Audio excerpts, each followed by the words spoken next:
Hi there, cadets. Today we're going to talk about trumpet assembly and hand position. First thing you need to do is make sure that your case is right side up, and I highly recommend that you put it on a table or on the floor next to you, never on your lap. It's very easy for things to topple over and for you to have an uncomfortable moment or somebody to knock into you. If it's on a table or on the floor, usually you're okay. So making sure that our case is right side up, I undo my latches and open the case. You should have two pieces to your trumpet. It's pretty simple. There's no place on a trumpet that you can harm by grabbing a hold of. Sometimes on woodwinds we have some very specific locations where I say to pick up the instrument, but really just make sure that you're not going to drop it and don't pick it up with two fingers. Just grab a hold of the instrument and you're going to be okay. For now, don't worry about where your hands go. I don't care if you just hold it right here. First thing you need to do, and I'm setting this on the table, I'm not letting it stand on its own. It's never okay to let go of it unless you have a stand like this one, and I can show you that really quickly. Trumpet stands can be very helpful, especially when you get a little more experience. These legs just fold up on the inside of it. You set it on the table, and then the trumpet bell goes onto the stand.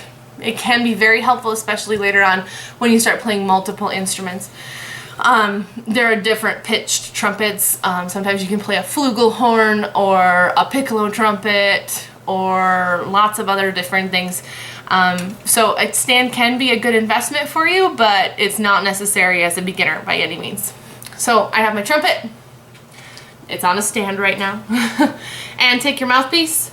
You drop it into the lead pipe, and then I usually give it a gentle twist either to the right or left. It doesn't matter which way. That just kind of helps it stick into the instrument. So when you flip it upside down because you're just being a goofball in class or for whatever reason, the mouthpiece won't fall out. Now, I want to caution you, when you're holding a trumpet, this is a cool sound that every beginning trumpet player likes to do. Don't do that. Trust me. They can get stuck very easily, and I actually kind of cringed there for a second because I thought it was going to be stuck. Don't do that. Never ever put too much pressure on here. If your mouthpiece does get stuck, find your band director. Do not let your dad take pliers to your trumpet. Ever. Dad might think he's tough stuff, or big brother or mom or grandma or whoever. Don't let him touch it.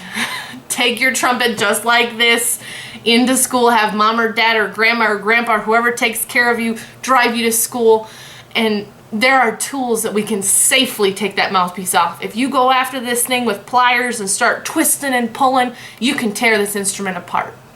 Do not take pliers to a trumpet mouthpiece. Take it to somebody who knows what they're doing.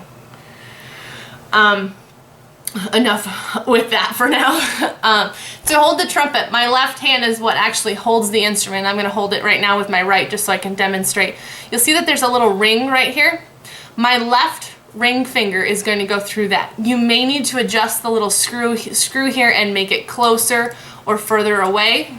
Mine, I know where it's supposed to be, so we're good. If you don't have one of these rings, don't freak out right now. Your trumpet is still going to function, but eventually you're going to want one of these installed because it does have some little tricks that make it a lot easier to play, and it makes the trumpet a lot more in tune. But we're not going to worry about that on day one of trumpet playing because you're not going to need it.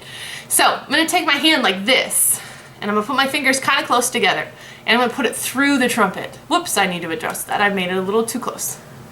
I'm going to put it through the trumpet right here. You see what I did? And my thumb, can you see it wiggling in the background right here? I'm not doing anything with that yet. These fingers grip the trumpet like this, okay? And then when I turn it around, my thumb goes between the first and the second valve on the other side. Whoops. I'm sorry, that's the wrong hand. The thumb actually just curls around here. That's your left hand, your right hand that does that. So again, left hand through the instrument, thumb curls around. Okay, that's the left hand, and then that'll hold that up to your body. Okay, you should be able to hold, and you can actually play quite a few notes without even using the right hand. Okay. Okay, notice the angle of my trumpet. I don't have it down here. It's not in my lap. It's not at the floor, but it's not way up here either. Okay, it's just a comfortable level. It's just a little bit below, like parallel to the ground. This would be even with the ground. And I usually put it down just a little bit because it's more comfortable for me. Your teacher may think otherwise. They may say other things, but that's what I teach. I teach just a little bit below parallel because it's comfortable. Okay, now you're going to take your right thumb, and where I was talking about the first and second valves, that's where you're going to put that right thumb. You see that? Between the first and second valves, butting up against this tube right through here. So that's the thumb. Pinky is going to rest on top of that ring. I don't advocate putting your pinky inside the ring. And then each one of your fingers is going to rest on these keys. I want you to think about like a C. We use this a lot in band. So you got your C, and then your fingers should be straight up and down like this. You're not doing this or this. It's just you put your hand up to the instrument, and then 1, 2, 3. This is always the first valve, second valve, third valve. So we teach the primary 6 on woodwind instruments. We only use 3 fingers on valved instruments. Actually, sometimes in the lower voices we have a 4th valve too, but not on a trumpet. So 1, 2, and 3.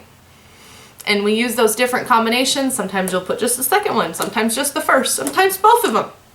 There's a lot of different combinations that you can use, and we'll talk about those in greater depth on the How to Read Music and Fingering Charts video on our website.